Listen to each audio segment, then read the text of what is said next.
3-kursda o'qiganimda sizlarga yaxshi ma'lum, Sadulla Iskandarovich meni rektorim edi. Bog'otdan bilasizlar, institutimizda rektor edi. Sharof Rashidovich Brejnevga rus tilida biroq xat o'qish kerak. Kecha kim qatnashgan bo'lsa, mana shu mukofotlanganda xorazmliklar ham bo'lgan edi.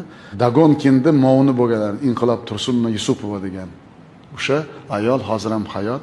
10 ta odamdan 5 ta odam qoldik. Shu Brejnevga xat o'qish kerak rus tilida. 3 ta odam qoldik. 2 ta odam qoldik. Ertaga sizga o'xshab Sharof Rashidov bilan uchrashuv bo'ladi. Kim kirishi noma'lum. Keyin ikkomiz keldik. Mirziyoyev siz kirasiz. Katta mana shunday zal. Hozirgi panoramniy zal. Keyin so'zga chiqdim, Brejnevga xat o'qish kerak edi. От имени механизаторов, хлопкоробов Республики O'zbekiston на имя дорогого Леонида Ильича Брежнев deb. Keyin maylis tugadida Sharof Rashidovich orqaga kelib, qo'limdan ushlab, "Ukajon" dedilar. "Siz dedi, qayerda rus tilini o'rgangansiz?" dedi. Bu ham bir tarix. Men aytdim, "Maktabda." "Qaysi maktabda?" dedi. "Men Zomin rayonida" desam, "Ye, Lenin nomidagi birinchi maktabda o'qiganmisiz?" dedi. Sekani birinchi sekretari qishloqdagi maktabning nomini bilgan. Albatta Zominga ko'p borganlar. Shuning uchun o'shanda tarix bo'ldi-da, Sharof Rashidov bilan uchrashib, ko'p gaplashganimda keyin darrov Sadulla Iskandar qani rektor dedi. Biz prezidiumda, mana oqilimiz oqish ustozim menga rektor bo'lgan, hozir ham hayot. Yuzga kiryaptilar, umrlari uzoq bo'lsin. Keyin Sadulla Iskandarovich chaqirdi-da, "Sadullaxon" dedilar. "Siz dedi, bu insonni menga tarbiya qilib berasiz" dedi. Odamning hayot taqdiri bu ham.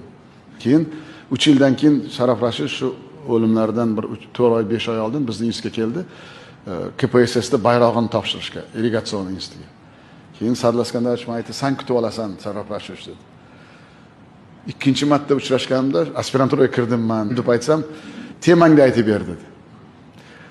Temamni aytib bersam, xuddi meni temamni bilgandek shunday shu paxta terish mashinasini aytib berdilar-da, shundaqa chiroyli aytdilar-da, keyin "Men dedi, seni dedi, kandidat navut bo'lishingdan keyin sen bilan alohida gaplashaman" dedi.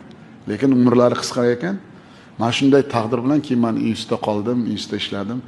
Shuning uchun men nima uchun bu gaplarni aytyapman?